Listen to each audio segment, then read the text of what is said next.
دۆناڵد ترەمپ باسی لەوە کرد کە هەنگاویان ناوە بەرەو ئاشتی. شەوی شەممە بەرپرسێکی باڵایان بینیوە و گفتوگۆیان لەگەڵ ئەنجام داوە. هەرێک لە قالیباف و عراقچی ئەم زانیاریانیان ڕەت کردەوە کە گفتوگۆ هەبێت، بەڵام ئەویان ڕەت نەکردەوە کە یان گفتوگۆ لە ئیسلام ئاباد لە پاکستان هەبێت. هەوڵەکان بەرەو ئەوەن کە چەند ڕۆژێک نوعێک ئاگربەستە بێت، جۆرێک لە ئاگربەستە بێ بۆ ئەوەی بگەنە دەرەنجام، وەکو ئەوەی دۆناڵد ترەمپ باسی لەوە کرد. بەڵام هێشتا هەواڵەکان تەنها نیوە برژاون، زۆر باش نەکوڵیون. ئەوەی کە لەبارەی ئاشتیەوە قسە دەکات هێشتا دەنگی درۆن و بۆردومان و خستنە خوارەوەی درۆنەکان زاڵترە لە دەنگی ئاشتی. بەڵام ئێمەش لە کورسات حەزەکەین دەنگی ئاشتی زوڵاڵتر و دەنگی ئاشتی پابەرزتر بێت بۆ کۆتایی هێنان بەو جەنگە. ڕووماڵە تایبەتەکەمان سەرەتا لەگەڵ پسپۆڕ و شارەزای کاروباری نێودەوڵەتی دکتۆر سامان شاڵی بەڕێزیان بەسپاسەوە لاولێرە و لەگەڵمانە دەست پێکەین، دواتریش لەگەڵ میوانایزەکانمان و لەگەڵ هاوکارمان بەڕێز دکتۆر مومین ئەو بۆیە سەیرم کرد لێرەدا ئەنیشێ، واروەها دواتریش لەگەڵ هاوکارانم چی پێویست هەبوو لە زانیاری و هەواڵی خێرا پێتانەڵێ. بەڕێز دکتۆر زۆر سوپاسەکەی ماندوومان کردی. من سەرەتامەوێ بەڕاستی لەوە دەست پێ بکەم، ئایا ینی دوو بۆچوون هەیە، بۆچوونێک هەیە پێی وایە کە ئەمە دیسان خافڵگیرکردنی ئێرانە بۆی گورزێکی چری لێ بدرێت، وەکۆی کە لەماوەی ڕابردووە جارێک باسی ئاشتی کرابێ، دوزار شەڕێکی توندی لێ بەرهەم هاتووە، یاخود هەر بەڕاستی ئەمە ئاشتیەکە و ینی ئەمە ئەو ڕۆژەیە کە ئاشتەکەی تێدا دێتە دی.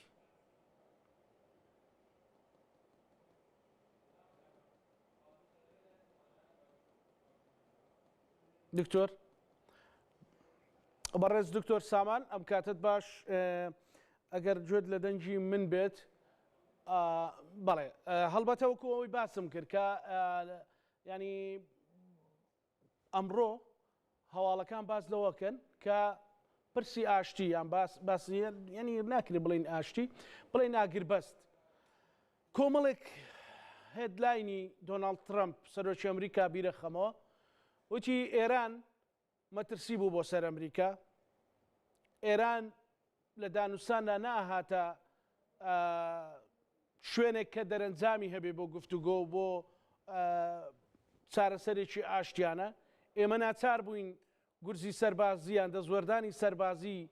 لەگەڵ ئێران ئەنجام بدەین، و باسی لەوە کرد لە ئێستادا ئێران هیچ مەترسیەک نییە بۆ سەر ئەمریکا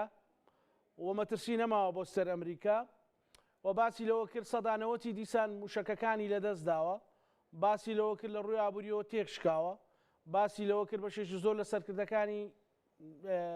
بە ئامان ژیراون. ئەمە هێدلاینەکانی دۆناڵد ترەمپ بوو، بەڵام ئێران هێشتا باز لەوەکە کە ئەوان زۆر بەهێزتر لەسەر پێی خۆیان وەستاون و ئاگیان لە هەموو شتێکە و وەکو کورد و تەنیا ئاگیان لە خشەی مار و مێرووە، ئەزانن چی دەگوزەرێت. قسەیەکی تر هەیە، دۆناڵد ترەمپ چلۆش کاتژمێری دانابوو ئەگەر بێت و ئێران گەروی هورمز نەکاتەوە، بەڵام ئێران وتی خۆی ئێمە گەروی هورمزماندا نەخستووە، تەنها بۆ دوژمن داخراوە، مەبەستی لە ئێران و مەبەستی لە ئەمریکا و ئیسرائیل بوو. هەڵبەتە لە لایەکی دیکەوە ئەمریکا هەڕەشەی ئەوەی کردبوو کە ئەگەر بێت و گەروی هورمز یان نەکەنەوە، ئەوە ئێمە لەو چلۆش کاتژمێرە لە ژێرخانی وزەی ئێرانە دەین. پێشتر نمونەیەکیان هەبوو لە خارک، گورزێکیان وەشاندبوو زیانی زۆری گەیاندوو، بەڵام ئێرانیش بێوەڵام نەبوو، ئێرانیش وەڵامی دایەوە لەو شوێنانەیدا کە جێبەرژەوەندیەکانی ئەمریکان. ئێرانیش بە هەمان شێوە هەڕەشەی ئەوەی کردبوو کە ئەگەر بێت و ئەمجارت دەست بۆ وزەی ئێمە ببەن، ئێمەش خراپتر دەستی بۆ ئەمەین. لە نێوان ئەم هەڕەشانەدا دەنگێک پێیا بوو، دەنگی ئاشتی. ئێستا دکتۆر ئامادەیە؟ دکتۆر سامان شاڵی سڵاو لێبێ، ئەم کاتت باش. من باسی ئەوەم کرد کە ینی ئێستا دەنگێک پیا بووە لە ناو دووکەڵ و ئاگری درۆن و بردومان و موشەکەکاندا کە پێوترێت دەنگی ئاگربەست. ئایا ئەمە غافڵگیرکردنێکەوە کوندێک لە چاودێرانی سیاسی باسیەکەن یاخود بەڕاستی ئێمە لەو ساتانەدان کە بەرەو ئاشتی هەنگاوەنین یان بەرەو ئاگربەست هەنگاوەنین؟ زۆر سپاس بۆ ئەم چاوپێککەوتنە. پێشەکی جژنی ڕۆستان پیرۆز بێ پیرۆزبایی لەگەلی کوردستانەکەم. ئینشاءڵڵا ئەم ساڵە ساڵی خۆشی و یەکگرتووی و ئەمن و ئاساییژە بێ بۆ گەلی کوردستان و گەلی عێراقیش. بەڵێ لە ناو وەکو جەنابێت ئاماژەت پێدا کە لە ناو ئەم هەموو ئاگرا دەنگی ئاشتی هەیە و هەوڵێک هەیە، بەڵام دەنگەکان بە دوو جۆرە ئەڕوا. ئەمریکاڵێ ئێمە گفتوگۆمان کردووە، هەتاکو ناویشی برد کە محەممەد باقر قەلیباف ئەو گفتوگۆی لەگەڵەکەن و بە هەمان شێوە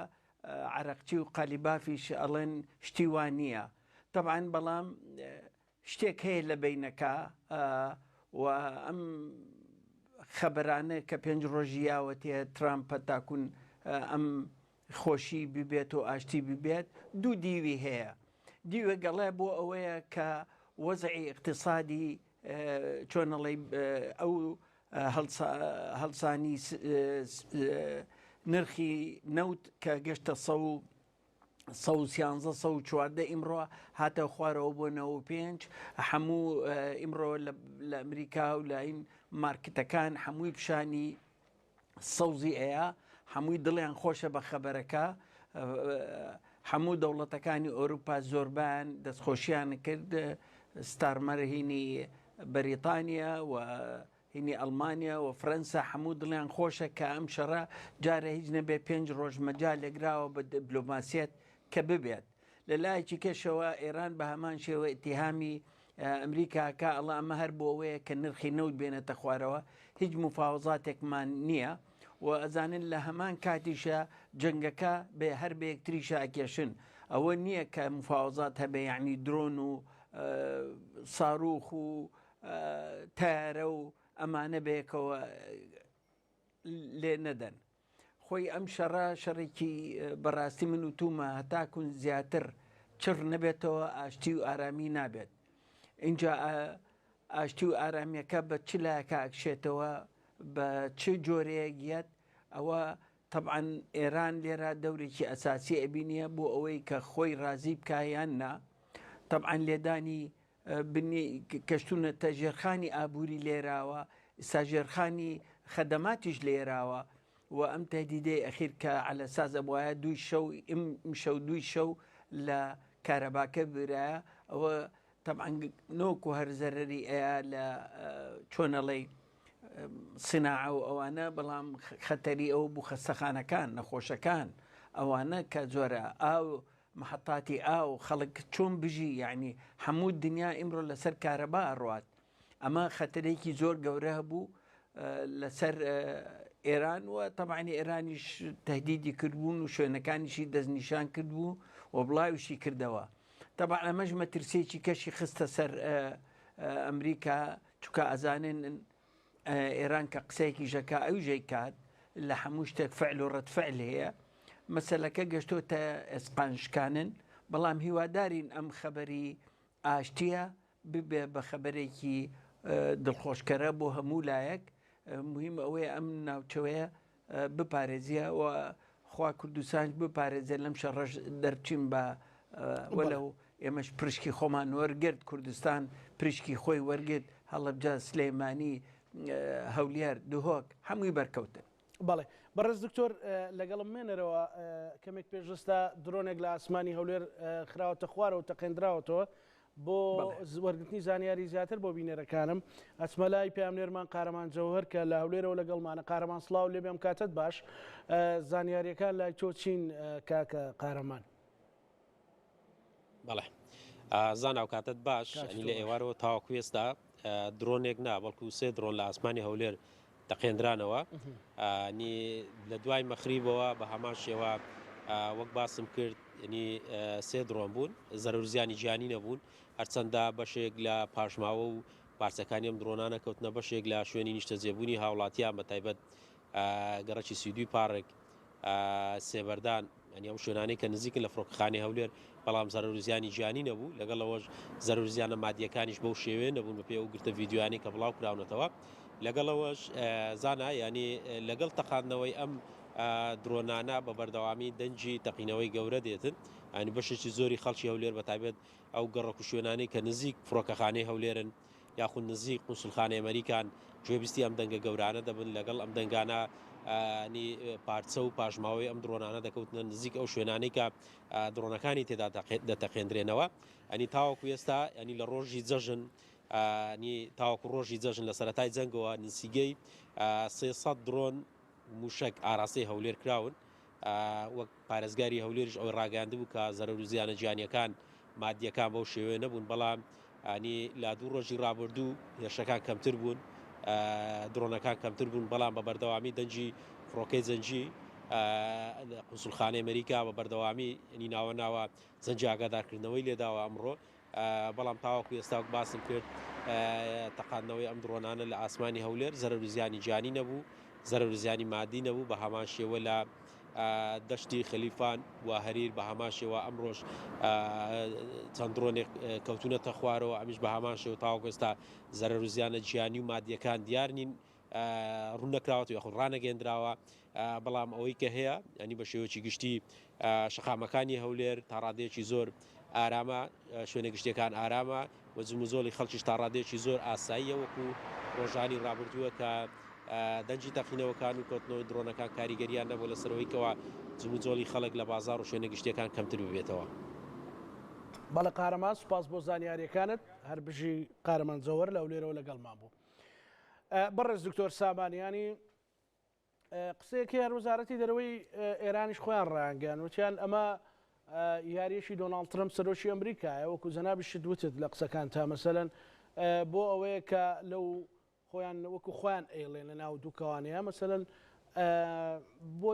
دەرچوونە لەو جەنگەڵە لەو تێکەتەی کەوتون لەو زۆنگاوی کەتەی کەوتون و دەیانەوێت کە نرخی نەوت لە بازاڕەکاندا دابەزێت چکە مەفشارێکی زۆری لەسەر دۆناڵد ترەمپ دروست کردووە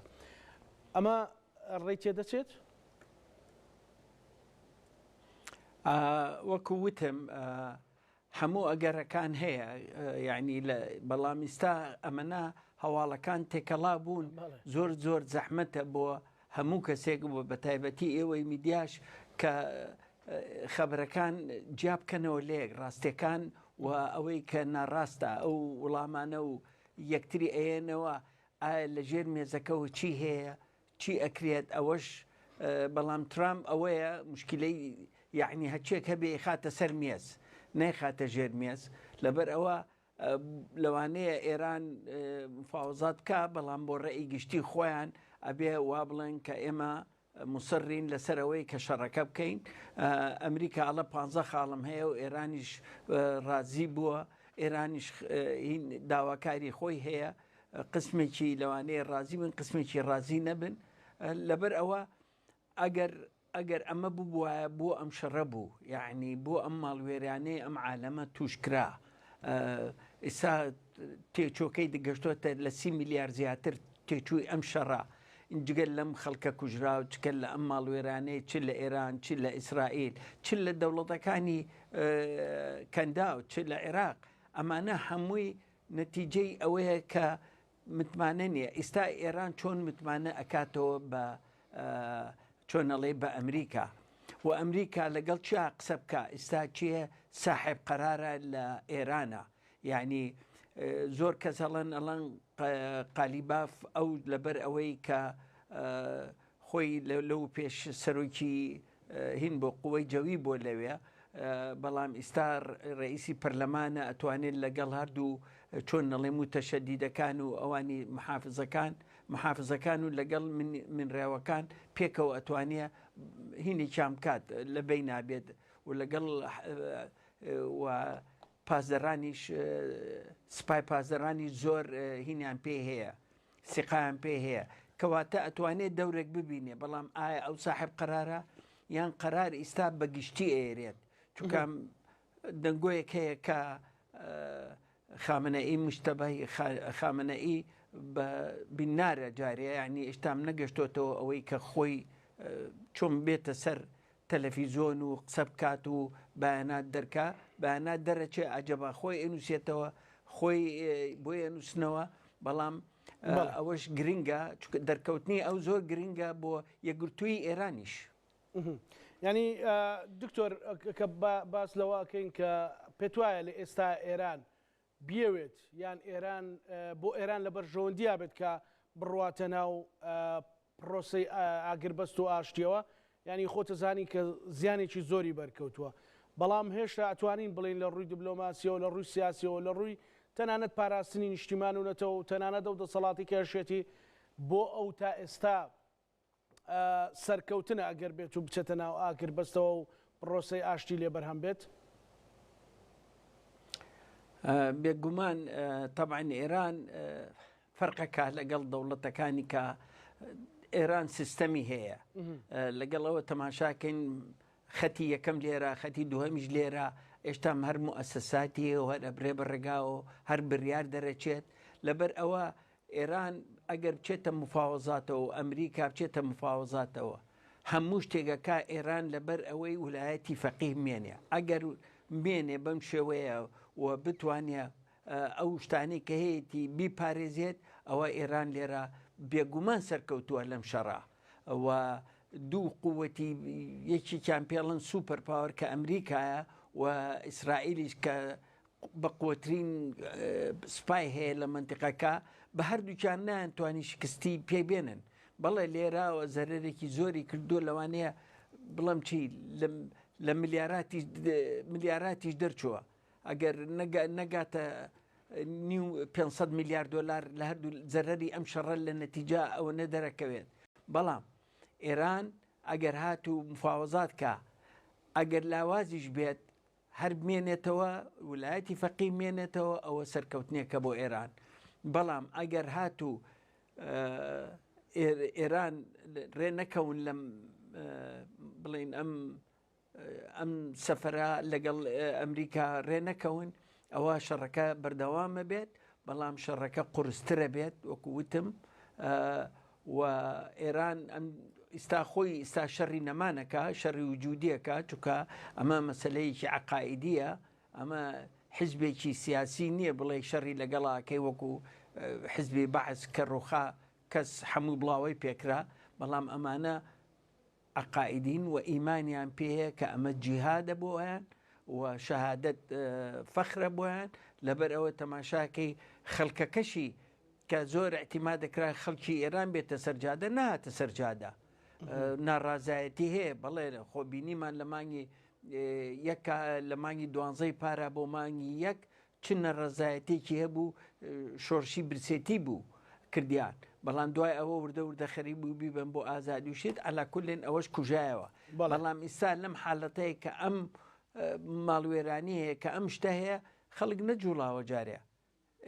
سەیرێکەن چووکە نایەنەوێ وڵاتەکان یەجگاری بڵێن وێرام کرێ بەڵام ئەوەی حسابی بۆ نەکرابوو لە ئەمریکا و ئیسرائیل کە ئێران لە هینبات لە دەوڵەتەکانی کەندا و با بەو شێوەیە ئەوە حسابی بۆ نەکرابوو یعنی کە ئەمان بتوان ئەوە بکەن حسابی ئەوەشیان نەکرد بوو کە ئێران ئەتوانێ گروی هەرمزدا بخات ئەمە دووشتی سەرەکی و ئەساسی بوون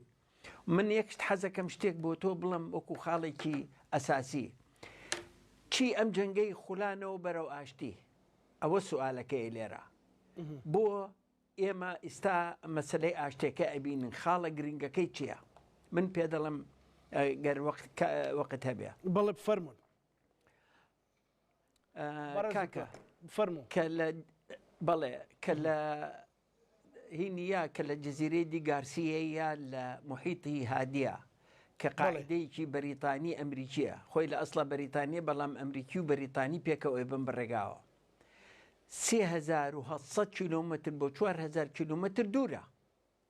دوو ساڕێخی پێوەنەیان خستە خوارەوە ئەوی کەش ئەڵەن نەگەشت بەڵێ گەشتووە و کەوتوتە شوێنەکەەوە هیچ زەرەرێکی ناوە لێرە چی پێ ئەڵێ ئەمە هەموو ئەوروپای خستە ژێر فشارەوە بۆ ئەم ساروخە ئەتوانێ بە لە بەرلین بە لە پاریس بە ئەڵەن لە لەندەنیش ئەتوانێ بگا و هەموو دەوڵەتەکانی ئەوروپا گراوەتەوە. اینجا ئەگەر بە دائیری سێری بکەی ئەگەڕێتەوە بۆ ئەم دیویشمان لە پاکستان و ئەفغانستان و ئەو ناوەژ ئەتوانێ بدا 4,000 کیلومتر بڕوات. ئەمە قسەکەی ترامپ ئەگێرێتە کە ترسی وتی ئێوەش دەورتانە چونکە ئەوان ساروخیان ئەبێت کە لێتان بن و ئەتوانەیە لە ئێمەش بن. کەواتە ئێستا بۆیە بە پەلا ئەم مۆزعە گۆڕا و ئەوروپاش خۆی ئامادە ئەکات بۆ ئەوەی خاکەکەی بپارێزێت و کەوتونەتە ئامادەیەکی چۆنەڵێ ئینزارێکەوە بۆ ئەوانیش بپارێزن بۆیە هەمان ناوێرن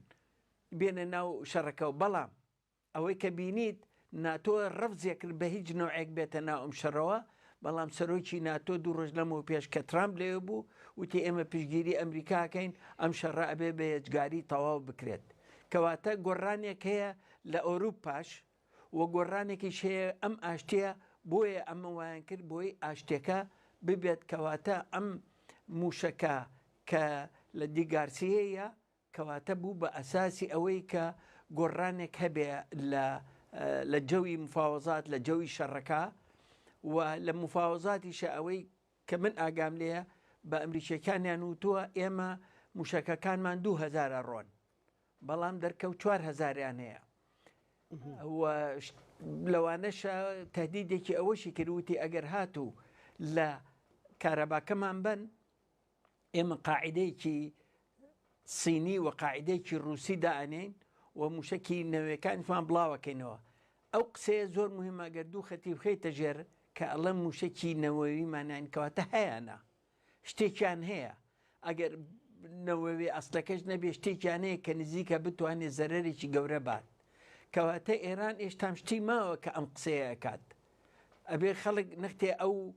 وڵامانەی بە وردی شی بکاتەوە. بەڵێ ینی بەڕێز دکتۆر ئەمریکا توانی سەرنجی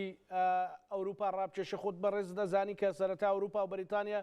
لەگەڵەوە نەبوون هاوپەیمانێکی بکەن لەگەڵ تەنانەت ئیسپانیا زۆر تون بوو یان لێدوانەکانی نەکتون زۆر ڕاشکاو بوون ینی هاوبەشی بکەن لەگەڵ ئەمریکا و ئیسرائیل بۆ لێدان لە ئێران. ینی پێت وایە بەهۆی ئەم موشەکانەوە توانی وتی سەرنجی ئەوروپیەکان ڕابکێشێ لانی کەم بۆ هاندان بۆ ئاشتی بێ یان بۆی بێنە ناو جەنگەکەوە؟ بەڵێ بێگومان وەکو وتم یعنی ئەمە وەڵجارە کە مەترسی پایە بۆیە کە ترامپ وتی ئاشتی و 5 ڕۆژەیەم بە دیبلۆماسیێت وانە هەموو ئەوروپا نەفەسیە هەموو تەماشایەکەی ئابوووریەکەش چۆنەڵێ گەشەی پێکرا بۆ چووکە مەترسێکی گەورە هەیە. ئەلەن ماسک قسەیەکی کردووە ئەڵێ ئەگەر هات و گروی هەرموز دابخرێت هەچی تەکنەلۆجیا هەیە ئەو دەستکری زیرەک ئەو تەکنەلۆجیا تازەیە هەمووی ئەڕوخێت چونکە هەموو ئەو شتانە زۆربەی لە خەلیجەوێت بە تایبەتی غازی هیلیۆم کە زۆر بەکارێت بۆ زیرەکی دەستکرد ئەمانە زۆرش غاز هەیە لەوێویات. اینجا مەسلەی هەر نەوت و غازەکە نییە مەسلەی تۆهینت هەیە ئەسمیدەت هەیە ئەسمیدە کە بۆ زیراعەت بۆ هەموو شتێک بەکارێت ئەوە چونکە لە شەڕی ئۆکرانیا و رووسیا ئێستا هەموو ڕویان کردە بترۆکیمیاوەکانی خەلیج لە پلاستیکە کە بە زۆر شت بەکارێت یعنی زۆر شت هەیە ئەم شەڕە تەئسیری تێکردو بەگشتی و ئەگەر بێتە ناو لای خۆشمان ئەوەی سەرنجر ڕاکێشم لە عێراق وەکو دەوڵەتەکانی کەنداو نییە دەوڵەتەکانی کەنداو هەر ئێران لێهات و ئێران هەر ئەمریکا و ئیسرائیل لێهات بەڵام لە عێراق ئیسرائیل لێە ئەمریکا لێهات ئێران لێهات و ناوخۆش لێهات یعنی ئێمە لە چوار لاوە کە بەشێک نین لەم شەڕە لە چوار لاوە لێمانەیرێت یعنی ئەوە کەشی سەیتەڕەی نییە جەماعەتەکەن لە دەرەوەی یاسان ئەم کارانەکەن و حکوومەتیش سەیتەڕێ نییە بەسەریا. ئمرۆ لە چاوپێکەوتنێکە دکتۆر فواد حسێن کاک فواد قسەیەکی کرد وتی لیان پرسی حکوومەت بۆ ناتوانێ وتی هیچی نییە ناتوانێ هیچی بکات ئەمە جەماعەت هەر ئیطارە توانێت تەسیر کاتە سەر ئەم جەماعەتە حکوومەت ئەم هەموو سپایی هەیە ئەم هەموو هێزی ئەمنی هەیە تقریبا نۆ جیهەتی ئەمنی هەیە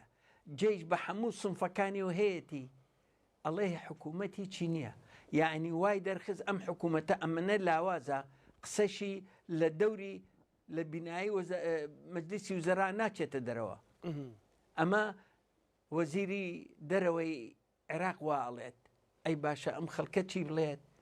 ئەم ئەزانین ئێمە سیادەی نەماوە ئەزانین سوڵتەی نەماوە بەڵام بەم شێوەیە دەری بخات کە عێراق حکوومەتەکەی ئەمەنە لاواز و لاوازە کە هیچی پێ ناکرێت بەڵێ دکتۆر ئەگەر ڕمەولات لەسەرەوەش گفتوگوی زیاترمانە بێت وەکی لای هەمووان ئاشکرایە ئێوارەی ئەمڕۆ فەرماندە و پێشمەرگەی دێرین مامەغەفا کۆچی دوایی کرد مامەغەفا لە تەمەنێکی کەم و لە تەمەنی لاویەتیدا چەکی شۆڕش و کوردایەتی کردوتە شان و خزمەتی کردووە بە هەموو شێوەیە خزمەتی کورد و کوردستانی کردووە لە ناو ڕیزەکانی یەکێتی نیشتیمانی کوردستانیشدا فەرماندە و پێشمەرگەیەکی ئازا و نەبەرد بوو وێڕای تەمەنی بەڵام لە ڕوبەڕووبوونەوەی شەڕی تیرۆریستانی داعشدا مامەغەفا وەک فەرماندەیەک ڕووی کردە بەرەکانی جەنگ و لەگەڵ پێشمەرگەکان ڕوبەڕووی تیرۆر و تیرۆرستانی داعش بووە هەر لەو شەڕەشدا بریندار بوو بەهۆی کاریگەری ئەو برینە و ماندوێتی شاخ و برینەکانی سەردەمی شاخ ئێوارەی ئەمڕۆ مام غەفور یاخود مامەغەفە کە لە ناو هەموو خەڵکی کوردستاندا بەوە بەناوبانگە کۆچی دوایی کرد چەند ڕۆژێکیش بەر لە کۆچی دوایی کردنی قوبات تاڵەبانی لێپرسراوی مەکتەبی سیاسی سەرۆک مام جەلال و جێگری سەرۆکی حکوومەتی هەرێمی کوردستان سەردانی مام غەفوری کردبوو و لە نزیکەوە لە تەندروستی مامەغەفەی پرسی بوو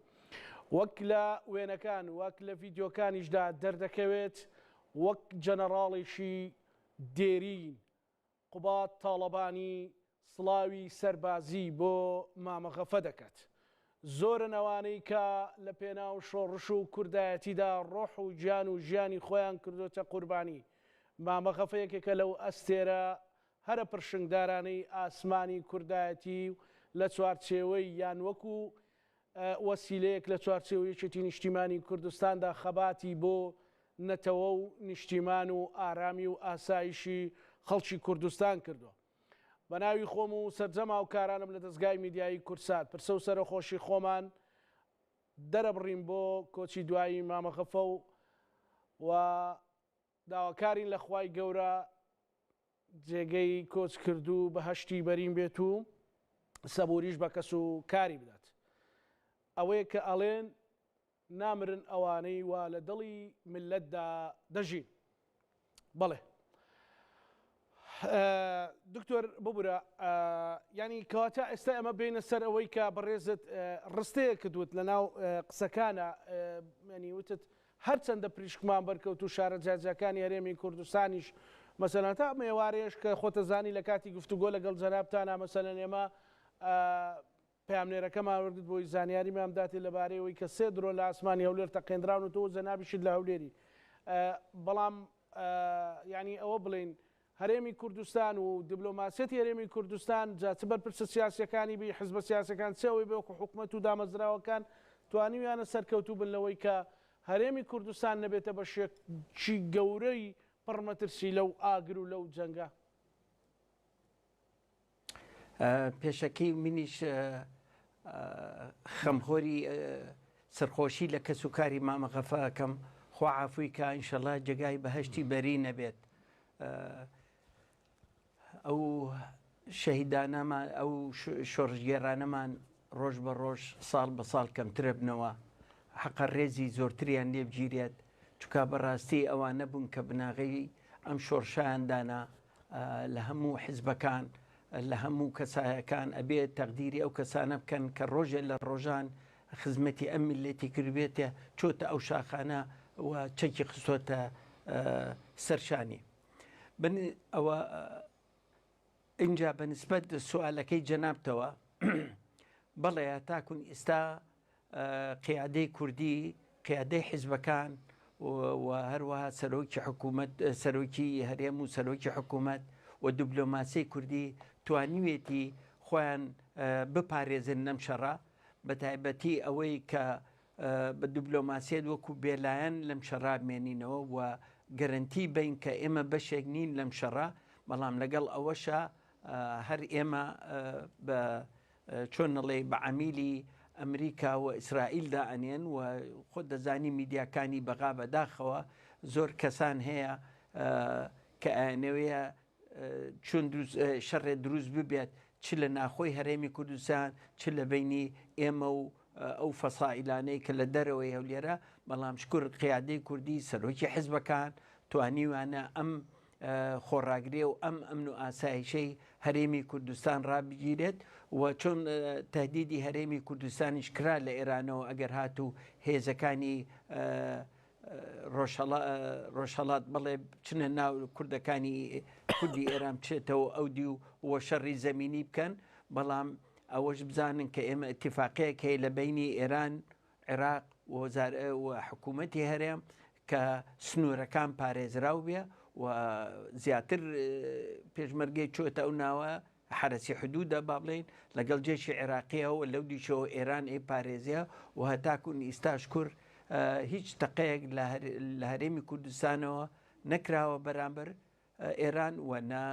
هیچ ساڕوخێک، نە درۆنێک، نە تایارێک، هیچ فڕۆکەخانەیەک بەکار نێنراوە و هیچ هێزێکی عەرزیش نەچۆتە ئەودی و. بەڵام لەگەڵ ئەوەشە ئێمە هەر کراوین بە چۆنەڵێ لێمان ئێن چونکە هەر بوونمان وەکو ئەوان بوونمان وا سەیرەکەن کە خەتەرە بۆ ئەوان کە ئێمە هەرێمێکی ئیتیحادین، هەرێمێکین بەشێکی بەهێزی عێراقین، ئێمە تەواوکەری عێراقی نۆکو ئێمە و ئەوان ئەبێ پێ بڵێن هەمومان پێکەوە. بەڵێ زۆر باشە دکتۆر، ئێستا ئەمە چۆن ئەتوانین بەڕێز دکتۆر سامان مەسەلەن لە چوارچەوەی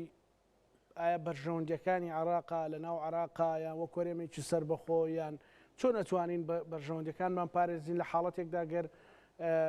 ڕۆ و ئاشتی بۆ خۆتەزانیە وەختە ڕەنگە هەندێک تەسفی حسابات هەبێت هیچمان لەسەرە یان خەتەکەمان لاپەڕەکەمان لاپەڕەیەکی تقریبا نەکرێ بڵێن سپیە؟ نا سپی نییە.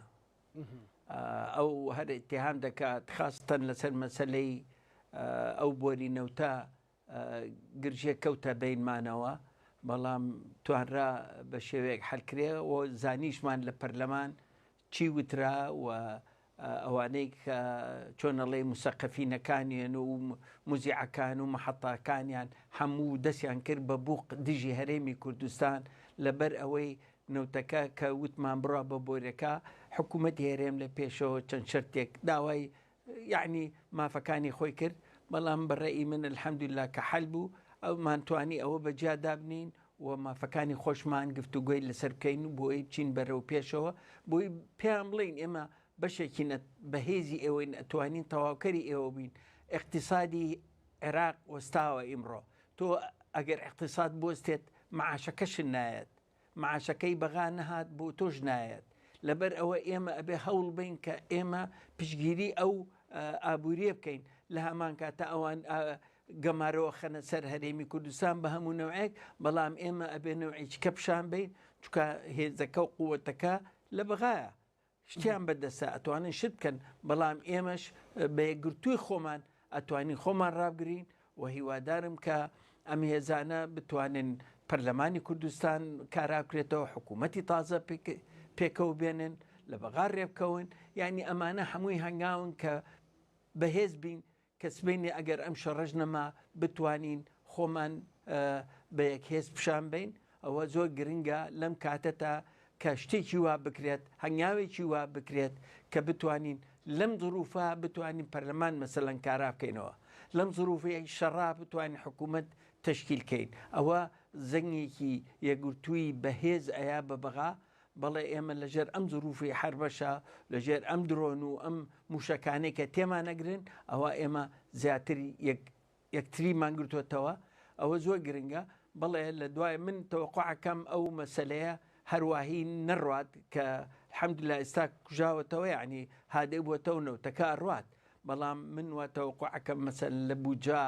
شەڕمان پێ بفرۆشن زۆر شتیکە هەیە کە بتوانن قاش دابگرن بەسەرمانە. بەڵێ زۆر باسی گۆڕانکاریەکرا بەڕێز دکتۆر سامان مەسەلەن لە ئەگەری ئەوەی کە جەنگەکە بەردەوام بێ و لە ئەگەری ئەوەی بەرەو ئاگربەست بڕۆین یعنی پێت وایە ڕوخساری ناوچەکە گۆڕانکاری بەسەرداهات یان ناوەڕۆکی ناوچەکە گۆڕانکاری بەسەرداهات؟ ئیمڕۆ ئێران بیننارە بینارێکی بەهێزە زۆر عەزێتی گەشتووە و ئەویش بە گشتی ناوچەکەی لەگەڵ خۆیان بینار کردووە و عیلاقاتەی کە هەبوو لەو پێش لە بینی دەوڵەتەکانی کەنداوە کە پشگیریانە کرد کە ئەم شەڕە نەبێت ئێستا وەزعەکە گۆڕاوە ئێستا گەشتۆتە ئەوەی کە لە ئیمارات ئەمیری ئەمیرات دەڵێ ئەگەر چۆنەڵێ ئاگربەستی شەبێ ئەبێ ئاگربەستە بێ ئێمەش لێ ڕازی بین یعنی ئەوانیش بوون بە تەرەف بەڵام نەبوون بە تەرەفی ئەوەی کە لیانن یعنی بچنە ناو جەنگەکەوە بەڵام ئەو عیلاقەتەش زۆری ئەوێ تاکوونیێتەوە سەرخۆی لە هەمان کاتیشە کەنداو لەگەڵ ئەمریکاش ئەوەش هینی چۆتە سەر زەختی چۆتە سەر چکە تەوەقوعێ کرد زیاتر پشگیریان بکرات زیاتر بیان پارێزێت لەم شەڕا ئێستا ئەبینی هەموو ڕۆژێک بە تایبەتی ئیمارات گەورەترین زەرەر و درۆن و موشێکی پێوە ناوە اینجا دەوڵەتەکانی تر هەرکەی بە قەوارەی خۆی لێ یاون لە سعودیەیە لە قەتەر زۆرەیە لە بەحرێن لێە لە کوێت ئەیە یعنی هەتاکون عومان کە چۆنەڵێ دۆستیان بوو لەم شەڕا لەبەر ئەوە ئاسان نییە بەمینە ئەوگەر ئەم شەڕش بوەستە وەکو ئیستا مەسلەی ئیتیفاقی ئیبراهیمیش ئەکەوێتە ژێر فشارەوە بەڵام بە قەناعەتی من ئەگەر شەڕەکەش بوەستەیە ئیسرائیل واز لە حەزبڵڵا نایەن ئەم جارە خۆ دەبینی ساکەوتۆتە تەقانەوەی پردەکان بۆ ئەوەی یەجگاری چۆنەڵێ ڕووباری لەسەر ڕووبارەکەی تەلیانی پێڵێن لەوێ وەستانیوانی باشووردا لەبەر ئەوە بەڵێ بۆی دابەزێ بە سەریانە هەمویان وەکو غەزەی لێ بکە ئەگەر وەکو غەزەی لێ نەکرا پاچی کاتەوە لەبەر ئەوە یعنی وەزعەکە زۆر شڵەژاوە و ئیسرائیلی زەرەرێکی زۆریشی پێکەوتو بۆ ئاگاداریتان یعنی ئەوە نییە بڵێ هەر ئێران ئیسرائیلیش ئازاری زۆری پێگەشتووە بە تایبەتی ئەو چۆنەڵێ ئەو ساروخانەی کە موشەکانەی کە سەرێکی عنقودی پێ وەکو هێشووی ترەیە کە بتەقێتەوە بڵاوە بێتەوە بە هەموو لایەک ئەوانە زەرەرێکی ئەوانە زۆر زەرەریان ناوە لەوانی تر بەڵام ئتر ئەمە شەڕە فەرقەکە ئەوەیە مەساحەی ئیسرائیل زۆر بچووکە کە لێ زوو دەرەکەوی پێوەی ئێران خۆ دەزانی 1600 کیلومتر مربع ینی کەم نییە قارەیەکە لە تەقارەیەکە ئێران لەبەرەوە زۆر پێوەی دیار نییە زەختەکە لەسەر ئێرانە لەسەر ئەسفەهانە ئەسفەهان سیناعیە ئێرانە بەڵام ئەوەژە بینی شتێکی جۆ لە بەعزە ئەخبارێکە بیرێ لە سنوورەکانەوە ئێستا جۆم لێ بوو لە ڕێگا ئانوت سنوورەکان بازرگانی دەستی پێکردوێتەوە وردە وردە تقریبان گەشتۆتەوە 150 جارە ناڵم 150 جارە لەژێر ئەم شەڕا لەژێر ئەم بەهێزا ئێشتا معمەلەکان ئیژەکەن ئێشتا بازرگانیەکەن بەڕاستی ئەمە هەمووی سەرنجڕاکێشە لەم کاتا کە ئەم زەختە و ئەم بەردومانەی شەو ڕۆژ لەسەری ئێشتام معمەلەکان کارەکەن خەڵک هەر یەکگرتووە و ئیژەکەن و یعنی ژیان ناڵم وەکو خۆیەتی ژیانێکی زۆر سەخت هەیە لە ناو ئێرانە گرانێکی زۆر زۆر هەیە نوقسانی هەیە بەڵام لەگەڵەوەشە خۆی گرتووە ئەمە ژەگەڕێتەوە بۆ ئەوەی کە جۆراوجۆری ئابووری هەیە ئەوە هەموو وڵاتێک ئەگەر بتوانێت دوورکەوێتەوە لە شتێکی ئەساسی وەکو نەوتەکە دوورکەوێتەوە بکەوێتەوە سەر ئەوەی جۆراوجۆری ئابووری هەبێ زۆر کەمتر ئەتیماد کەیتە سەرنەوە وەکو دەوڵەتەکانی خەلیج ئستاوایان لاتوە لەبەر ئەوە ئەو زەرەران نییە. عێراق سەینەوەی ئەتیمادی لەسەر نەوتەکەیە بۆیە بە ئاسانی پێوەی دیارە ڕۆژانە 340 میلیۆن دۆلار زەرەرەکە عێراق یعنی لە مانگێکە ئەگەر درێژەی پێ برێ کاتە 10 ملیار و 400 میلیۆن دۆلارەکە کاکە ئەمە زۆرە زۆرە ئەمە پارەیەکی زۆرە کە عێراق اینجا معاشی مانگی 2 3 و 4ی پێرێ بەڵام نازانی 5 و 6 ئەوانە چۆنە بێت بەڵام ئەگەر شەڕەکە کرایەوە ئەوە شەڕەکە عفۆن کەوەستا ئەو وەزعی اقتصادی عێراقیش بەرەوباشی ئەڕات بەڵام ئابووری عالم لەژێر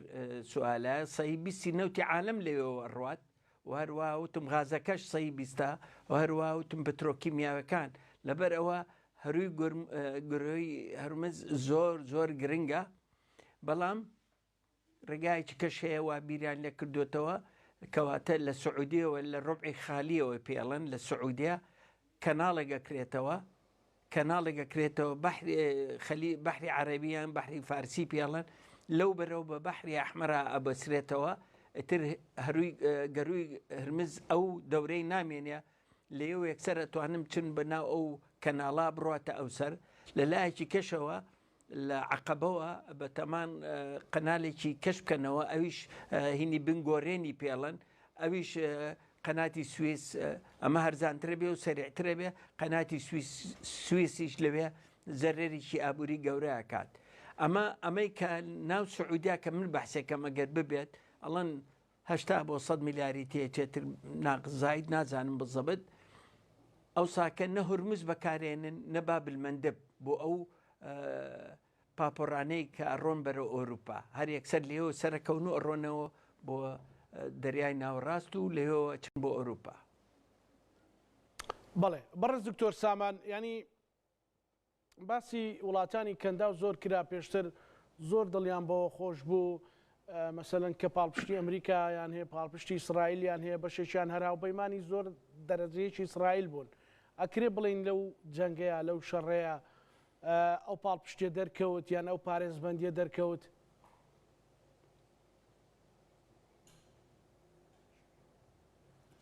بداخەوە دەنگەکە نەما دەنگ بەڵێ یەتوەڕوا گوێ لە دەنجی بەڕێز دکتۆر ئێستا بەڵێ بڵێ پێشتر زۆر باسیەوە کرا کە وڵاتانی کەندا و بەهۆی ئەو بەرژەوەندی هاوبەشەی کە هەیەە لەگەڵ وڵاتانی وەکو ئەمریکا و ئیسرائیل پارێزبەندێکیان هەیە وەکو وەڵێ حەسانەیەکیان هەیە ئەپارێزرێن و مەسەلەن وایان باسە کردکەوان پارێکی زۆریان داوە خۆتە زانی کە ئەمە هەر لێرە شەو لە پانۆڕاما باسمان لێوە کرد کە لە سەردانەکەی دۆناڵد ترەمدا مەسەلەن دیان تریلیۆن دۆلاری کۆ کردەوە وتی ئەمە دەستکەوتێکە لەگەڵ وڵاتانی کەندا وەکو بەرهێنان و بازرگانی لەم جەنگەیە ئەوە سەلمێنرا کە ئایا ئەوان مەسەلەن ئەو پارێزبەندیان هەبووە ئیسرائیل توانیوێتی بەرگریان لێ بکە ئەمریکا توانیوێتی بەرگریان لێ بکە ئیسرائیل نەیتوانێت بەرگری لە خۆی بکە ینی بەرگریەکەی ئیسرائیل بۆ ئەوان نابێت بۆ خۆیەتی پێش هەموو شتێک حساباتێکی زۆر دقیق نەکرا لەم شەڕا کە وەکو پێویست لە ڕۆژی شەڕی 12 ڕۆژە ئەبووە بیزانە خاڵە لاوازەکانی چیەکە بە تایبەتی لە بەرگری خۆی نۆکو لە بەرگری کەس ئەو دیفاعاتی جەویە ئێران دەرسێکی باشی وەرگرتبوو لەو شەڕی 12 ڕۆژە موشە کوشتەکانی هەمووی بڵاو کردەوە قیادەکانی بڵاو کردەوە بۆ ئەوەی بتوانن کە هەج شوێنێک بێ قەراری خۆی بدات لە 5 دائیرا کۆیکردنەوە لەبەر ئەوە ئەم دەرسی وەرگتووە زۆر بەنسبەت ئەمریکا و دەوڵەتەکانی خەلیج ئەمریکا سیلاحی بەرگری یاو نەتەیە طبعا پێی فرۆشتون بۆ هین نەیهێناون پێی فرۆشتون سیلاحی باشیان هەیە بەڵام تەسەوریان نەکرد ئەم شەڕە ئەوان بەرنەکەون و بەریش کەوتن قاواعیدی عسکەری هەیە بە تایبەتی لە قەتەر و لەوانە ئەوان ئەیانتوانی دەورێکی بەهێزتر ببینن بەڵام لەوە ئەچێ ئەوانیش توانین دیفاع بکەن لە قەتەر بەڵام بەو شێوەیە نەبوو چونکە قەتەری زۆر بەرکەو بەڵام لە هەمان زیاتر ئیمارات بوو ئیماراتی زۆری خستە خوارەوە بەڵام زەرێریشی کەوتووە خۆتە زانی بینایەکان بەرکەوتون بازە شوێن بەرکەوتووە ئەمە وا ناڵم وەکو لە پێشەوتم ئەبێت هەموو بە عێلاقات تا بچنەوە ئەو پەیوەندیانەی کە هەیان بۆ لەگەڵ ئەمریکا بە چنەوەیکە هەڵسانگانی بۆکەن لەگەڵ ئێرانە چۆن ئەبێت لەگەڵ ئیسرائیلە چۆن ئەبێت لە ناوچەکە هەمووی ئەبێ هەموو بچنەوە بە شێوەی چۆن ئەڵێ کارکردن دیبلۆماسیەت و هەڵسەنگانن بۆ خۆیان و بۆ هێزی عسکەریان و ئەوانە ئەبێ هەموو پیا بچنەوە بۆی بزانن لە چۆنەڵی لە چوە زەرمەند بوون چۆن ئەتوانن خۆیان بپارێزن ئایا ڕووکەنە مەعسکەرێکی کە یان هەر لەگەڵ مەعسکەری ئەمریکا بمێننەوە و زیاتر پارەکردن چکە بە میلیارات بە 500 میلیار بە تریلیۆن ئەسلحەیان کڕیوە ئێ باشە ئەم ئەسلحانە ئەم چەکانە لەگەڵ ئەوەشە ئەم زەرەران لێکەوت ئەبێ پرسیار بکرێت لە دوا ڕۆژ و لەم پەیوەندیانەی کە هەیەە لەگەڵ یەکە بەڵام ئەوەی گرنگە لام وایە لای من ئەوەیە کە وەزیری نەوتی سعودی قسەیەکی کرد على ئەساس ئەمانیش ببن بە بەشێک لە جەنگەکە هانی ئەوانات کە ئەم دەوڵەتی خەلیجانش ئتر تەواو لە بەرگری دەربچن چنە ئەوەی کە هجوومکەن قسەیەکی وتی ئەمە بۆ برا خەلیجەکان مەڵێم ئەوەی کە ڕوویاوە لێمان ئەو زەرەرە با قوتیین با قوتیین و قسە نەکەین وە ئەم شەڕە نهایەتی پێبێت یعنی ئەوان ئامادەن ئەو زەرەرانەی لیان کەوتووە قوتی بن و هەر شەڕەکە بستێت و بەم شێوەیە دەرچن ئەگەر ئەم شەڕە زیاتر تەشەنە بکە کەواتە بەرژەوەندی ئەوان ئەگەڕێتەوە دواوە گەڕێنەوە حەجری عەسری بۆ حەجەری عەفوەن بۆ چونکە ئەگەر لە تەحلیەکان بە هەر لە تەحلیەکان بە و کارەباکان بە بڕوا بکە بەشی 2 هەفتە ناکەن لە تونوە ئەمرن چونکە ئاویان نییە ئاوی شیرینیان نییە هەموو ئاوەکە مەحەتای تەحلیەی گەورە گەوریان هەیە لە هەموو وڵاتەکان لەبەرەوە ئەگەر ئێرانیش ئەو شوێنانەی پێوتون لەم شوێنانەتانێم ئەگەر کارەبای من لێ بدرێت یعنی ناڵم یعنی شتەکە ئەگەر تەشەنە بکە لەمە زیاتر ئەگەر هات و ئەمریکا ئەو بەڵێنەی خۆی لە دوای 5 ڕۆژیکە بێنێتە دی ئەوە شەڕەکە بەڕاستی زۆر زۆر مەترسیدارە بێت و هەمومان لەژێر ئەو شەڕا بە ئاسانی دەرناچێت ناوچەکە هەمووی گڕی تێبەرە بێ جگاری ئەو ساکە مەجبورە بن دەوڵەتەکانی کەنداویش بچنە ناو شەڕەکەەوە یعنی شەڕەکە شەڕی نەمانە وجودیە بێ بۆ هەموو لاک وەلو ئیستا وجودیە بە نسبەت ئیسرائیل و ئێرانەوە هەردووکیان عقائیدین شەڕی دەوڵەتی عقائیدی زۆر قورسە بەڵام لەگەڵ ئەوەشە دەوڵەتەکانی خەلیج مشکلەی دەوڵەتی خەلیج ئەزانی چیە خەڵکەکەی کەمە هەموو خەلیجەکان کۆکەیتەوە لام وە 10 میلیۆن نابن بە هەر هەمویان ئێران بە تاقی تەنانەوە 2 میلیۆنە ئەو 2 میلیۆنی لێ بڕوا بە خیاڵان نییە تۆ 2 میلیۆنی لێ بڕوا کاتە 120 خەڵکەکەت بەڵێ ئەوەیە فەرقێکی زۆر یانە کرێ بڵین بەڕێز دکتۆر سامان مەسەلەن ئەو ماڵی سپێ بۆ ڕۆژی ڕەش بەکار نەهات یان بە دەردی نەخوارد ناڵم بە عمل نەهات بەهات بەڵام بەو شێوەی کە ئەوان ئاویست بەکار نەهات پارەیەکی زۆریان سەرف کردووە سلاحێکی زۆریان کردووە بەڵام توانیوە بەرگری لە خۆیان کە نەتاک و ڕادەیەک بەڵام ئەگەر ئەوەش نەبووە ئەو بەرگریە نەبووە ئەو چەکانەی کە ئەمریکایەتی ئەوانە نەبوونە ئێستا بڕوا بکە خەلیج وێران بوو بە تایبەتی ئیمارات و قەتەریش ئەو لە عمانیە عمان کە حەلیفێتی بەڵێ بەڕێز دکتۆر سامان شاڵی پسپۆر و شارەزایی پەیوەندی نێو دەوڵەتیەکان سوپاس دەکەم کە لە هەولێرەوە لەگەڵمان بووی سوپاس بەڕێز دکتۆر سامان هەڵبەتە ڕووماڵەکەمان بەردەوامە بێ هاوکاری ئازیز و نووسەر و شارەزای کاروباری ئێران بەڕێز دکتۆر مومین زەڵمی لێرێ سوپاسەکەم دکتۆر دەژنەتە مبارەکە بوو انشاءالله هەر بۆشی لای ئیسلامەتی بیدێ باشموت فرەخاز بێ فرەخاز پیرۆز بێ ئینشاءالله دژنی ڕەمەزان و ئینشاءالله خۆشییا بن و نەورۆز و هەمیشە بەرەکەت بێ ئینشاءالله کورد سەرکەوێ حتما مرۆڤایەتیش ڕۆ ئاشتی و ئاگر بەس بێ ئینشاءالله بارێزێ و ئینشاءالله بەرەو ئینشاءالله ئاشتی و ئازادی و سەرفرازی ئینشاءالله یاخۆ بەخێر بێ دکتۆر هەندێ هەدلاینی ناتەنیاهۆ هەیە سەرۆکوەزیرانی ئیسرائیل باز لەوەکە بە هەر ڕێگەیەک بێت ئەوە ئێستا لەسەر شاشەی کورسات نیوزیش هەیە بە هەر ڕێگەیەک بێت بەرژەوەندەکانمان دەپارێزین بە هەر ڕێگەیەک بێت بەرژەوەندەکانمان دەپارێزین هێرشەکانمان بۆ سەر ئێران و حەزبوڵڵا بەردەوام دەبێت و بەرنامەی ئەتۆمی و موشەشی ئێران لەناو دەبین و باز لەوە دەکات کە دۆناڵد ترەمپ ڕێکەوتنێکی دەوێت کە بەرژەوەندەکانمان بپارێزێ و یان ئامانجەکانی شەڕ بەدی بێنێت ینی ئەو ئامانجانی کە شەڕی بۆ هەڵگیرساوە بەدی بێنێت و باز لەوە کات کە ئەو ڕێکەوتنی کە دۆناڵد ترەمپ باسی لەوەکە بەرژەوەندەکانی ئێمەشە پارێزێ و ناتەنیاهۆ لە 2000 باسی لەوە کردووە هەر ڕێکەوتنێک لەگەڵ ئێران بکرێت ئێمە بەرژەوەندەکانمان پارێزراو دەبێت ئەلبەتە لە دوای ئەوەی کە باس لە ئاگر بەس کراوە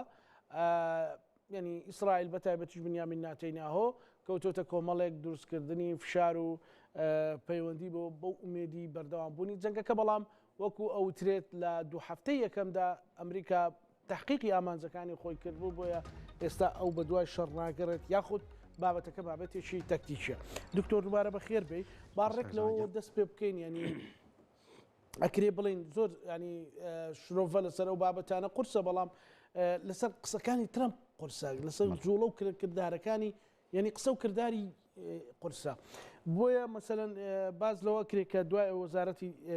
ینی باسی ئەو ئاگر بەستەکرا وەزارەتی دەرەوەی ئێران وتیان ئەمە تەنها بۆ ئەوەیە خۆیان لەو زۆنگاوە دەرباسکەن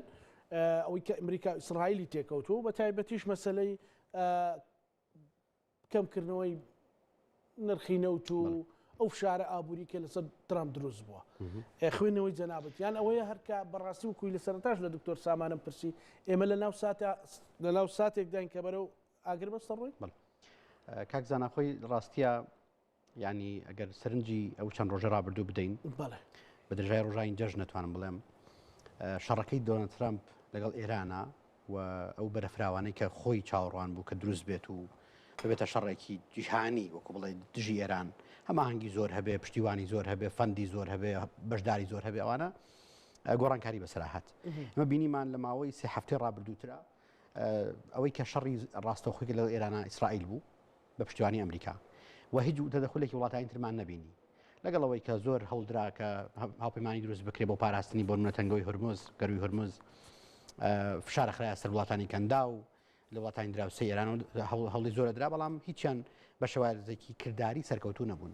بۆیە ترامپ کەوتە بەردەم دوو شەڕی زۆر جیاوازەوە شەڕێکیان کە بریتی بووش لە شەڕی ئێران کە جەنگێکی سەربازی لە دوو قۆناغێمە بینین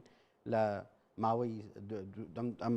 هەشت مانگی ڕابردووە کە دوو شەڕی جیاوازی هەڵگیرساندووە چ شەڕی حوزەیرانی ساڵ ڕابردووە چ شەڕی ئەم مانگی ئازاری ئەم ساڵیشکەوە تا ئێستا لە درێژای شەڕەکەیان و ئەم شەڕێکی تەواو سەربازی بووە ینی بۆ مانایی کە هەموو ئالەتە سەربازیەکان بەرامبەر بە ئێران گیراونتە بەر هەموو هێرشەکان بە شێوازی جیاواز گیراونتە بەر هێرشی ئاسمانی بۆ سە بنکە جیاوازەکان بنکە ئەتۆمیەکان بنکەی پایگا موشکیەکان بنکەی سوپای پاسداران تەنانەت بنکەکانی بەسیج بازگەکانی ناوشار کەناڵ و شوێنە هەواڵگریەکان کوشتنی سەرکردەکانی ئێران کوشتنی فەرماندە سەربازەکانی ئێران هەموو ئەمەمان بینی لە شەڕێکی تەواو جیاوازە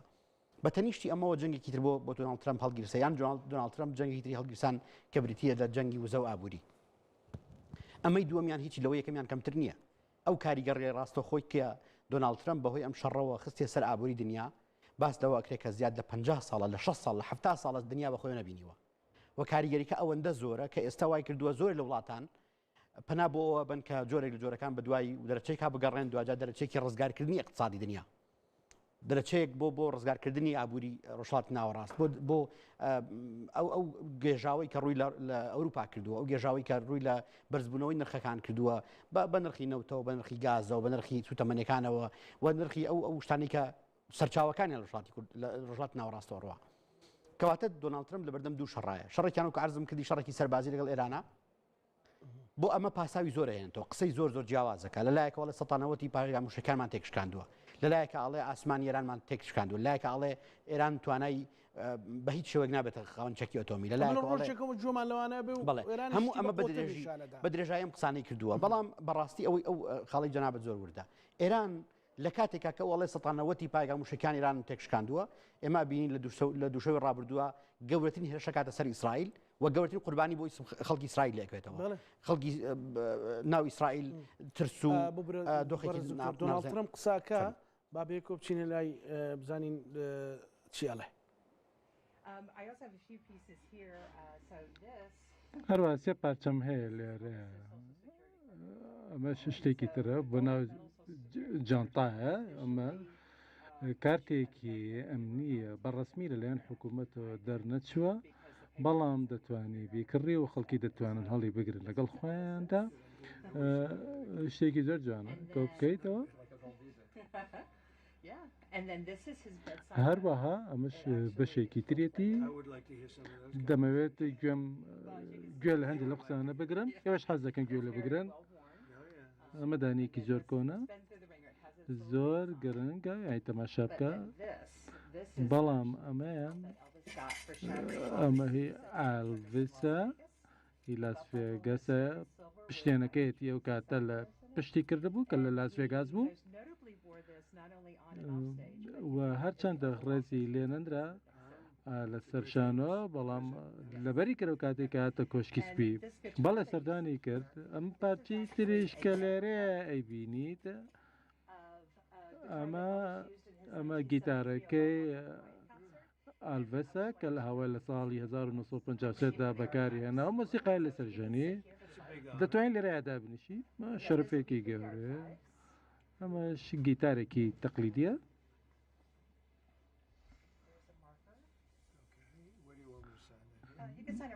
ئەتوانی لێرە ئیمزای لەسەر بکەیت ئەگەر بتەوێت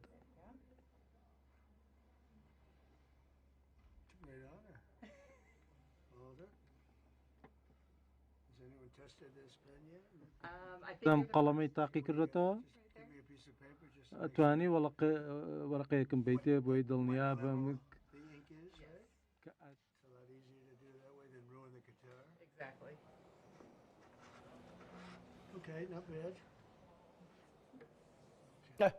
ئەو قسەکانی دۆناڵد ترەمپ بوو یان شتێکی وتی تێدا نەبوو لەبارەی جەنگەکە و لەبارەی ئاشتی هەر باسی ئەو گیتارەیە کرد گیتارێکی کلاسی شێ بڵێ ینی وا چاوەڕوان نەکرا هەندێک قسە بکە بەڵام نەیکرد چکە لەو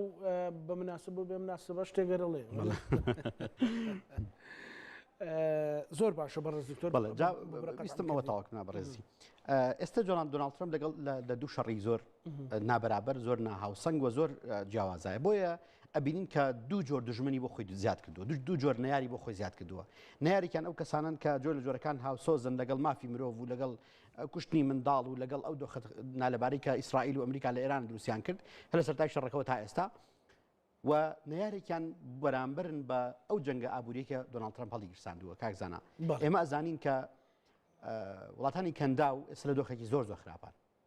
یعنی ئەگەر وڵاتی دوبەی وڵاتی ئیمارات بە نمونەوەرگرین کە دوبەیە پێشتر بە بەهشتی ئابووری دنیا داهێنرا پێشتر بە سەرچاوی ئارامی ڕۆژهاتی ناوەڕاست داهێنرا پێشتر شوێنێک بوو کە ملیۆنەرە گەورەکانی دنیا ئەگەر لە تاکس ڕایان بکردایە ئاهاتنە تاکس فری کە ئێمە زانین لە دوبەیە تاکس نەبوو بۆیە ئەم دۆخە بە شێواز لە شێوازەکان کاریگەری زۆر خراپی بەجێهێشتووە لەسەر ئابووری دنیا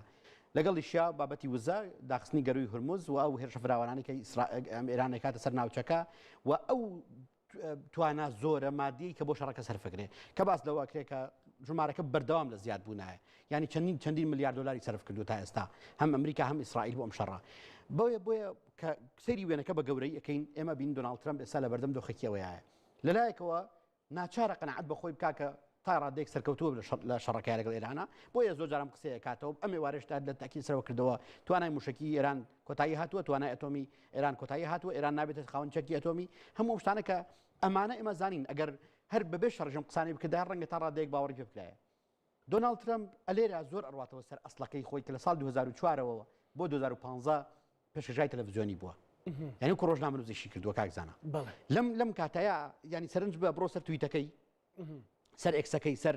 تروفەکەی سەر ئەم دەرکەوتنانی کە بەردەوامی دەرەکەوێ هەر هەمویان جۆرەکان مامەڵێکی ڕۆژنامە نووسیە لەگەڵ دۆخەکە کە لە کاتێکا دنیا ئێستا پێویستی بە بڕیاری سیاسی هەیە دنیا پێویستی بە بڕیاری اقتصادی هەیە ینی دوو شەدەم دنیای ڕزگارەکە ئێستا دانێکیان بڕیارێکی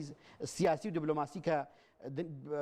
شەڕەکان ڕاگرێ ماڵوێرانەکان ڕاگرێ ئەو دۆخەنا لەبارەی کە ڕۆژهەڵاتی ناوەڕاستی گرتوێتەوە کە زۆربەی وڵاتان خۆیان بە قوربانی ئەزان لە شەڕەکەیان ڕابگیرێ لە لایەکیشەوە ئەو زیانە گەورە ئابووری کە بەر دنیا کەوتووە وڵاتانی ئەوروپا هاواریان لە هەستاوە بەشێکی زۆری خەڵکی ئێران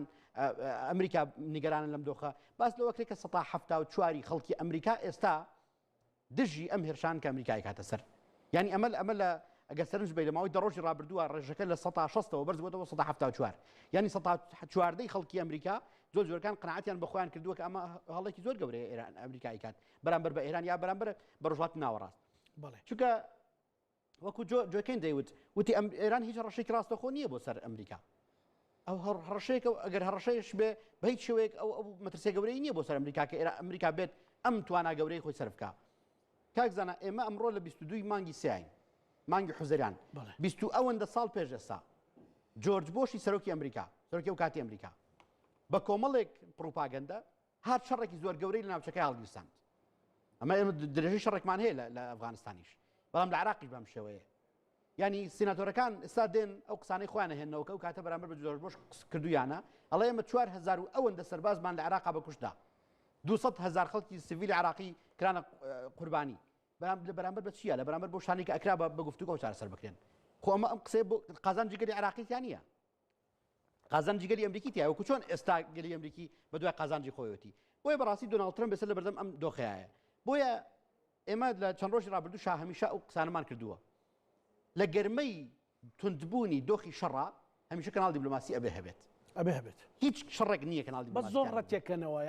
شەرمی ئەوە لە چیە یانجیۆم بابەتە لە چیە هیچ شەڕێک نییە کەناڵ دیبلۆماسییان نەبوو بێ ینی بڕۆ بە تاریخی دنیا سەریکە دوجار لە شەڕا تۆ بنقطەیەک هەبێ بۆستان ئیتر دانانە بە دۆڕانە یا دانانە بە سەرکەوتنە کە بە شێوازە گشتێکەش توانم لەم شەڕ تازانەیە باسی بکەین ڕەنگە ئێران لە ڕووی کوشتنی سەرکردەکانیەوە لە ڕووی ئەوەی کە ئیسرائیل ناوی ئەنێ بڕینی سەرکردایەتەکەی کۆتای پێنان بە سەرکردایەتەکەی دروستە ڕەنگە بە کۆمەڵێک کەنسەپت و کۆمەڵێک تێگەشتن ئەتوانین بڵێن ئێران شکستیە ناوە لە مرۆوە بەڵام دوجار ئەوە ئەمریکا و ئیسرائیلن ئێستا جۆرەکان ناچارن سەی دنیای خۆیان بکەن بڕوام وانە هیچ چاودێرێکی سیاسی بتوانێت ئەوەی لای بکاتەوە کە دۆناڵد ترەمپ ئەم ڕۆژی لە بەرچاو بۆ کەساتیایەتی ئەم دۆخانە لەبارەی ڕوبەڕووبەتەوە ئەو یەکەم جار باسی لەوە کە 4 ڕۆژ شەڕ لەگەڵ ئێراناکەین تەواو 4 ڕۆژەکەەوە 14 تێپەڕاند وا خەریکە 20 تێپەڕاند وا وردە خۆشیان نازان بە چاڕاستەی کاڕوە بۆیە ئەو ئەمێنێتەوە ئێستا دووشتە یەکەمیان تێگەشتنی دنیا بەرامبەر بە شەڕەکە بە تەواوەتی گۆڕاوە ینی ئەگەر سەرنج بدەیت زۆرینەی تنگتانکە دەوڵەتەکان زۆرینەی ئاژانسە هەواڵەکان زۆرینەی ئەو کەسانی کە شرۆڤەکار و توێژەری ئەم بوارەن ئێستا لە چەمکی ڕژیم چەنجەکەی دۆناڵد ترەمپ تێناگەن ینی پێیان وایە کە دۆناڵد ترەمپ گەڕاوەتەوە سەر ئەسڵێک کە ئیسرائیل بانگەشەی بۆ کرد کەواتە ئەمەمان خاتە بەردەم ئەمەی کە بەڕاستی دۆناڵد ترەمپ جۆرەکان لە بەردەم وەڵامێکی مت وەڵامێکی بێدەنگ وەڵامێکی نالەباری هەموو پرسیارانەی کە ڕوبەڕوێکرێتەوە وتەنانەت کات کوشتنیشی لەگەڵ میدیاکانە گەشتوتە ئاستێک کە بەڕاستی میدیاکان لێ بێزار بوون ینی سەرنج بدە هەموو میدیاکان چاوەڕێی پرسیارێکەکەن ئەرێ ئەم قسان دەسەر ئاگر بەس چییە هیچ ڕوونکردنەوەیکی پێ نییە بۆ ئەمانە لەم لاوە ئیسرائیلی بەتەنیا بەجێهێشتۆ من هەر لەم شوێنەی خۆم هەفتەی ڕابردووتر باسم لەوە کرد وتم یەکێک لە ئاگەرەکان کە ڕەنگە دۆناڵد ترەمپ ڕوبەڕوویێتەوە ئەوەیە کە هەر دەقەیەک بڕیایدا ئەگەر بەس ڕاگەێنە ڕەنگە ئیسرائیل پابەند نەبێت ئێستاش هەمان ئەگەر هەیە ئێستا زۆرێک لە قسەکانی نەتەنیاهو بۆنەوەی لێ دێت قسەکانی ئیسرائیل هەرو قسانە نەڵێ ئەم بەرژۆنەکانی ئێمە پارێز کە ئەڵێ ترەمپ واکە ینی پێ ئەڵێ بەغێر مباشرەوە لە دنیای دیبلۆماسیەت ینی وا بکە بەڵێ ئێمە لە من هەم حەزەکەم یەک دەرتۆخکەمەوە استراتیژی ئاسایشی نیشتیمانی ئەمریکا کە لە کۆتایی ساڵ 2025 بە دەق هاتووە استراتیژە کاکزانە تاکتیک نییە وردەکاری زۆری تیا 33 لاپەڕەیە کە درێژکراوەی 1000 ئەوەندە لاپەڕیترا کورتکراوەی 1000 ئەوەندە لاپەڕیترا باز لەوە ئەکات کە ئێمە ئاشتی ئیسرائیل لە ناوچەکەی پارێزین دروستکردنی شەڕەکەی ئێران بە دڵنیایی ئەو درێژراوەی خاڵەیە بەڵام ئێستا کە ئیسرائیل ئامادە نەبێت یا ئیسرائیل ئاشتەکەی نەپارێزراوە ئەو چۆن نتوانێت کۆتایی بەم شەڕە بهێنێ ئەمە لایەکەوە لایەکی ترەوە لەناو ئێرانە دۆخێکی ئەوە هەیە تا ڕادێک ئێمە زانین ئێرانەکان لە دوای کوشتنی ئایەتوڵا خامنەیەوە دۆخێکی زۆر جیاواز ڕووی تێکردن لەلایەکەوە جیلێک هاتوتە سەر کار یا با بڵین ئەو توێژە جیاوازانەی کە ئەوان باسییان لەوە کرد من هەر لێرە عرضم کردی جارانی پێشوش باسم لەوە کرد کە ئێران سیاستێکی جێبەجێ کرد لە دوای شەڕ دوو ئەنزە ڕۆژەوە هەر سەرکردەیە کوژرا دانێک لە جێگەی بڕاتە شوێنی ئەویش کوژرا دانێک بڕاتە جێگەی ینی سێ کەس بە دوای کار ڕیسکرا بوون لەناو سیستەمی فەرماندەیی سوپای پاسدارانی و هەروەها ئەم باز لە حوتی شەکرا کە ئەمە هەمومان بینی ئەزانین کە لە ڕووی پراکتیکیەوە لە ڕووی عملیەوە واقعک لە بەردەمانایە کە کوشتنی شەخص زۆر کاریگەری بەسەر مەزەبەکان و بەجێ نایڵێ بە پێچەوانەوە کوژرانی ئایەتوڵا خامنەی کاریگەری زۆری خستە سەرەوەی کە حیزب الله هار بێت کە لە کاتێکە کە حیزب اللهی لوبنان لە ماوەی هەموو ئەو تەمەنەی خۆیان کە هەیەی هەرگیز ئەوەندەی ئێستا هەڕەشەی جدی نەکرد سەر ئیسرائیل لە کاتێکە کە حەسەن نەسڕڵڵاه سەرۆکەی کوژرا بەڵام بۆ کوژرانی ئایەتوڵا خامنەی ئەمە ئەکات حەرجی شعبی بە هەمان شێوە خەڵکی تریش بە هەمان شێوە باش ئەمە واقعەکە کە ئێمە بەڕاستیە بێت بە چاوی بگرین باشە ئەچینە بابەتێکی تری دوای ئەوەی کاڵێ ئامانجەکانی شەڕ بپێچین بەڵام ئەچمە حەسەکە لە ڕۆژاوی کوردستان پەیامێرمان مهەنەد لەگەڵمانە بێ هەندێک زانیاریمانەداتێ مهەنەد سڵاو لێ بێ ئێوار باش زانا ئێوار باشە سەرێ من مهەنەد برایە من چاوانی دەستخۆش ماندوو نەبێت کەرەم کە مهەنەد زانیاری دەفتە چنە ینی تایبەت نەورۆز ئاوەژی پیرۆز بە نەورۆز پیرۆز بە و مەشێن گەورە هاتن چێکردن و نەورۆز بە گرسەیی بوو ینی چاوا دەرباز بوو و معلوماتی سەربازی ینی ئەولەیی چنە ڕۆژاوای کوردستانی و سووریەژی جارێکردن ێوار باش زاناش بۆ تۆش بۆ هەموو وەبینەری کورسات نیوز لە سووریا و ڕۆژاوای کوردستانی هینا jî pizotên şer li vî welatî dawî nebûye her wisa jî pizotên agirên nîjadperestî jî li vî welatî her ku diçe bi rastî pêş dikeve hevdemî em dikarin bêjin ji wê dest pê bikin hevdemî gotara Donald Trump derbarî kêşa her wisa jî aloziya rojata naverast û bi taybet babeta Îranê jî saetên ber bi êvarî bi taybet mûşekên ji deşta Mûsilê ber bi barêgeha xerab cîriya Remelanê ku dikeve li parêzgeha Hesekê hatin avêtin şeş mûşek hatin avêtin li dewrûberê barêgeha xerab cîr ketin ku ew berageh jî bi taybet hêzên koalîsyona navdewletî beriya 20 rojan ji wê barêgehê vekşiya bûn derketibûn û firqeya şêstî ya girêdayî artêşa Sûriya her wisa jî hêzên Sûriya Demokratîk di wê barêgeha hanakê de lê tişta ku em dikarin bêjin dema ku ew mûşek hatin avêtin tiştekî ku ziyanên canî li wan kesên ku yan ji di wê artêşa ku di wê bargehê de çê nebû bi tenê agahiyên destme de mûşek ji deşta Mûsilê hatin avêtin û li barêgeha xerab cîr derdora wê hatin xistin ku di encam oynakê tenê ziyanên madî çêbûne ev derbarî ev geşedanên ku girêdayî rewşa Îranê bi taybet rewşa Sûriye jî hîn jî bi rastî guvaj di navbera kan bêjin ew erebên nîjadperest mustewtinîn erebên hawerde li Efrînê dewam dikin bi taybet ku di rojên Newroza de jî ne rojeka asayî bû li Sûriye bi taybet piştî burandina salekî li ser helwişandina hukmraniya Esed li vî welatê hanakê û hatina hukmraniya serokê Sûriye nû Ehmed Şerh bi rastî gelek kêşew û guvaş li Efrînê derketin erebên hawerde êrişî bi taybet gelek malbatên Kurd jinên Kurda kirin ala Kurdistanê sifkayî pê kirin îhanet kirin lewra jî li Rojavayê Kurdistanê jî bi taybet li Kobaniyê her wisa jî li parêzgeha Hesekê bi rastî nerînên cuda cuda derketin bertekeke gelê Kurd bi hev re derket li beramber ev helwesta hanekê ku